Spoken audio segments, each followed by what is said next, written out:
ज्ञानवापी मामले के बाद दो जगह हिंसा देखने को मिली, हल्द्वानी और बरेली में। बरेली में जिस तरह से मौलाना तौकीर रजा ने तमाम लोगों को भड़काने की कोशिश की, क्या वाकई देश में अब यही चलेगा? तमाम सवालों पर जवाब लेने के लिए हम लोगों के पास पहुंचे। बरेली में जो हुआ, हल्द्वानी में जो हुआ, वो ज्ञानवापी का गुस्सा था? नहीं, ज्ञानवापी का गुस्सा कतई नहीं था। ये तो वहाँ पर जो हल्द्वानी में हुआ, वहाँ पर सैकड़ों साल से मस्जिद बनी थी, मदरसे थे और तमाम लोगों के आवाज़ थे। इससे पहले भी जब कहा था सरकार ने, हल्द्वानी की सरकार ने, तो वहाँ पर लोग न्यायपालिका में गए, वहाँ से स्टे मिला रुकने के लिए। अगर इससे पहले भी सरकारें थी ना, तो जब आप किसी के साथ जुर्म जास्ती करेंगे तो फिर कहीं तो बोलना ही पड़ेगा ना, बिना बोले तो काम चलेगा नहीं। तो आप कितना जुल्म करेंगे? आखिर एक सीमा होती है, सरहद होती है जुल्म की, कि आप एक तरफा कब तक फैसला करेंगे? हम लोग भी तो यहाँ के मालिया दूसरी आबादी है, लेकिन दूसरी आबादी का मतलब ये नहीं जितना हिंदुस्तान आपका उतना मेरा भी है। लेकिन आप बदले की भावना की कार्रवाई कब तक करेंगे? जहाँ तक आप मौलाना तौकीर रजा की बात कर रहे हैं, तो उन्होंने बुलाई थी मीटिंग, लेकिन वहाँ भड़काने की जो आप कह रहे हैं, तो भड़काने कोई मामले नहीं है। हिंसा हुई, वहाँ भी पथरा हुआ हुई। जब आप हमारे साथ जुल्म करो, कब तक चुप रहेंगे? नहीं चुप रहेंगे, आप बिल्कुल कतई नहीं चुप रहेंगे। अगर आप इस तरीके, भाई आपके ऊपर हम भरोसा करते हैं, आप न्यायपालिका सबके लिए है, जो न्यायपालिका की जिम्मेदारी बनती है। जब न्यायपालिका अपनी जिम्मेदारी से हट जाएगी तो फिर क्या होगा? अभी आप जहाँ का नाम ले रहे हैं, ज्ञानवापी की बात कर रहे हैं, एक दिन रह जाता है जिला जज का रिटायरमेंट, एक दिन पहले उसका फैसला दे दिया जाता है, जबकि उसमें एक सप्ताह समय था, लेकिन नहीं ऐसा किया गया। तो आप हम कब तक बर्दाश्त करेंगे? आखिर हम भी तो यहाँ के बासिंदे हैं, हम कहीं दूसरी जगह तो है नहीं है।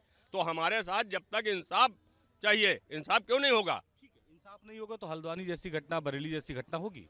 देखिए, बरेली घटना और हल्द्वानी घटना के जिम्मेदार सबसे पहले प्रशासन है, एसडीएम है, डीएम है और ये गवर्नमेंट है। जब पहला ईंटा रखा गया तब आप कहाँ थे? जब पहली दीवार बनाई गई तब आप कहाँ थे? जब मंदिर बन जाता है, मस्जिद बन जाता है, झोपड़पट्टी बन जाता है, तब आप आते हैं अपना बुलडोज़र लेके। ये गलत है। आपको पहले ही दिन कार्रवाई करना चाहिए था। जब वो बन जाता है, लोग उसमें पूजा करने लगते हैं, नमाज पढ़ने लगते हैं, घर में रहने लगता है लोग, तब आते हैं आप अपने बुलडोज़र जब इलेक्शन होता है, वरना आपकी बुलडोज़र बैठ जाती है। तो गलत है ना। हम लोग हिंदुस्तान में रह रहे हैं, हिंदू मुस्लिम सिख ईसाई सब भाई भाई हैं, प्यार से रहते हैं, और दंगा देश को पीछे छोड़ देता है। कोई भी ऐसे अगर पॉलिटिकल पार्टी होगी जो धर्म की आड़ लेकर राजनीति करेगी, वो गलत है। दंगा कौन कर रहा है? बरेली में क्या हुआ? देखिए, ये सरकार की जिम्मेदारी थी, पहले से चुस्त दुरुस्त व्यवस्था रखनी चाहिए। सरकार यहाँ फेल है एक तरह से। सरकार की नैतिक जिम्मेदारी होती है, और एलआईयू के इंटेलिजेंस और कौन कौन से संस्थाएं हैं, ये क्या कर रही थी? एलआईयू और इंटेलिजेंस उत्तर प्रदेश सरकार या भारत सरकार की क्या कर रही थी? उनको देखना चाहिए था कि ऐसा माहौल बन रहा तो तत्काल वहाँ जो है घेराबंदी करके उस पर रोक लगाना चाहिए था। और जो आप बता रहे हैं ज्ञानवापी का मामला अलग है, ज्ञानवापी से और ये बरेली की घटना और हल्द्वानी की घटना एकदम अलग है। आप उससे क्यों जोड़ते हैं? ज्ञानवापी जो है औरंगजेब ने शायद ऊपर का तोड़वा के जो है मस्जिद का रूप दे दिया था। जो ये एसआई का सर्वे रिपोर्ट आया है, उसके माध्यम से लोग जो है वहाँ वो कर रहे हैं। लेकिन सरकार की नैतिक जिम्मेदारी है कि वो देखे। हम नहीं मानेंगे कोर्ट का जो फैसला, उसको नहीं मान रहे, तभी तो विरोध हुआ। कौन कहता कि कोर्ट का फैसला नहीं मानेंगे? कोर्ट का फैसला पूरा भारतवर्ष मानता है, हिंदुस्तानी मानते हैं। कौन कहता कि नहीं मानते? मानते हैं, सारे लोग मानते हैं। कोर्ट को भी सख्त निर्देश देना चाहिए, सख्त निर्णय देना चाहिए। जैसे चंडीगढ़ में हुआ, तो चंडीगढ़ में तत्काल वहाँ के जो महापौर का चुनाव था कैंसिल कर देना चाहिए था। लेकिन कोर्ट भी पता नहीं क्या है उसको ढील देती है, और कभी कभी कहते हैं फैसला सुरक्षित रख दिया गया। क्या मजबूरी है फैसला सुरक्षित रखने का? जब फैसला लिख दिया गया तो सुरक्षित करने का क्या सवाल है? एक दिन या 2 दिन के बाद फैसला सुना दीजिए। तो कोर्ट को भी सख्त निर्णय लेना पड़ेगा। बरेली हिंसा किस तरह से देखिए, अभी 22 तारीख को मंदिर कंप्लीट हो गया है। शिक्षा, रोजगार, स्वास्थ्य, नौकरियां, महंगाई, सुरक्षा पे तो बात करनी नहीं थी। मंदिर के उद्घाटन का इंतजार हो रहा था। नहीं तो जो मणिपुर में आग लगी थी, अगर ये बीच में मंदिर वाला मसला ना पड़ा होता उद्घाटन का, तो दंगे की शुरुआतें वहीं से लिख दी जाती। अब जो है चुनावी भूकंप जो है वो आया है हल्द्वानी से, जो बरेली पहुंचा है, और पूरे उत्तर प्रदेश में नहीं, पूरे भारत में ये चुनावी भूकंप पहुंचेगा। क्योंकि मैंने आपको बताया ना, ये मूलभूत सुविधाओं से दूर हैं। ये हिंदू मुस्लिम कराएंगे, सनातन कराएंगे, हिंदू खतरे में कराएंगे, छोटे बड़े को, बड़े छोटे को, जातियों को लड़ा कर सत्ता में आएंगे। और ये इन्होंने ये काम शुरू कर दिया है बाखूबी, और ये बदस्तूर जारी रहेगा 2024 तक। कौन लड़ा रहा है? किसको लड़ा रहा है? भैया लड़ा कोई किसी को नहीं रहा है, लड़ा कोई किसी को नहीं रहा, बस मानसिक सोच है लोगों की।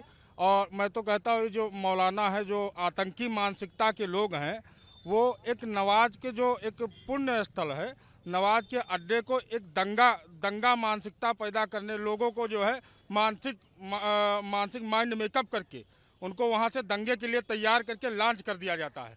ठीक है, उसी की कार्यवाही है। और मैं तो कहता हूँ इस तरीके के लोग जो मानसिकता है उनके ऊपर निगरानी रखी जाए और ऐसा कुछ होने वाला हो, क्योंकि ये जो मीटिंगें होती हैं ये गुप्त होती हैं, गुप्त रूप से होती हैं। मुसलमान सीधे साधे हैं, जैसे आतंकी माइंड मेकअप करके तैयार करके वहाँ जो है मानव बम बना के भेज दिए जाते हैं, वैसे ही उनको जो है लालच प्रलोभन और धर्म का वो दिखा के इनको भड़का के दंगे के लिए लॉन्च कर दिया जाता है।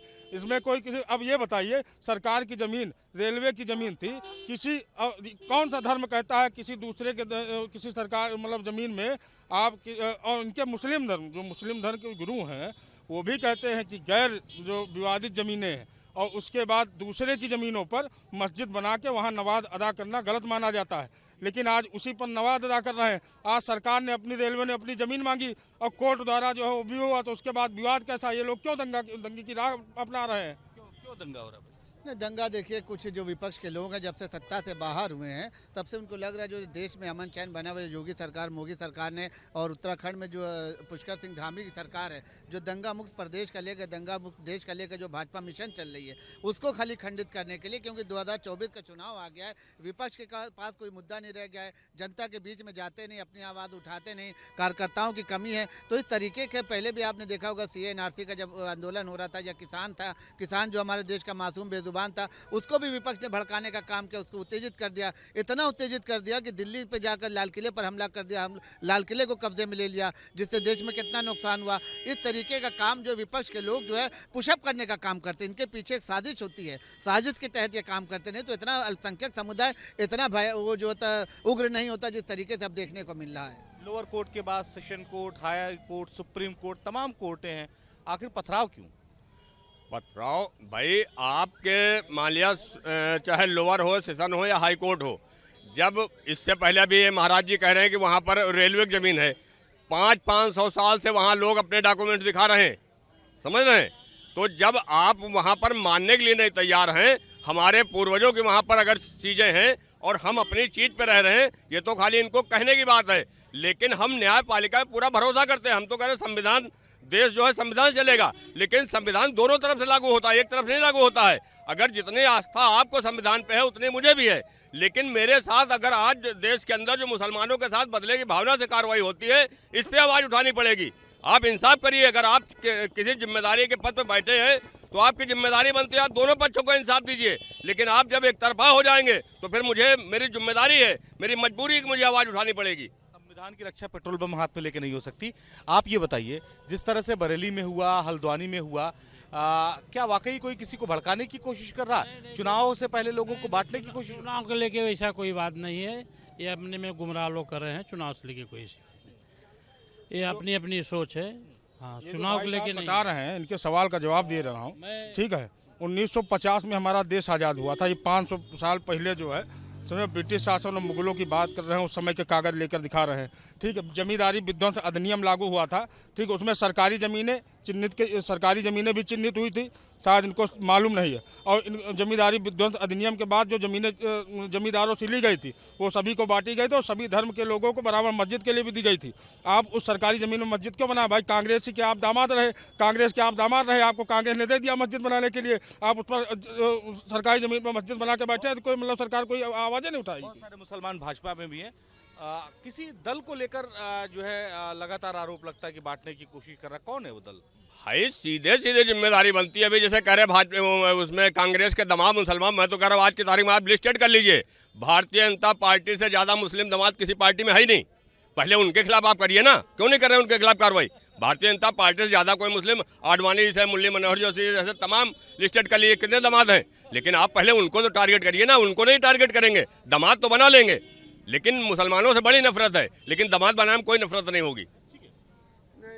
भाई साहब, जैसे कि मुसलमानों से कोई नफरत नहीं है, मुसलमान भी इस देश का नागरिक, मुसलमानों से नहीं नफरत है, जो सिर्फ कट्टरता फैलाने जो सही बात नहीं कहना चाहते हैं, देश के साथ जो सही चीज़ नहीं करना चाहते हैं, आज भी लोग उसी में कर रहे हैं, उसी में जी रहे हैं। जो क्या कि कोई किसी को इतिहास नहीं मालूम? 500 साल पहले मुगल आए, मुगलों ने जीता, अंग्रेजों ने यहाँ पे लूट करके बनाया, अब वो खुदाई होकर के जब मिल रहे हैं, 3 सिर्फ मांगे जा रहे हैं। अब 3 देने में तुमको वो हो रही। जब 47 में देश आज़ाद बट गया, जब दो देश हो गए, तो आप वहाँ की व्यवस्था देखिए। 3 ही तो मांग रहे हैं। हम सब थोड़ी मांग भाई मैं तो कह रहा हूँ क्यों मांग रहे हैं आप?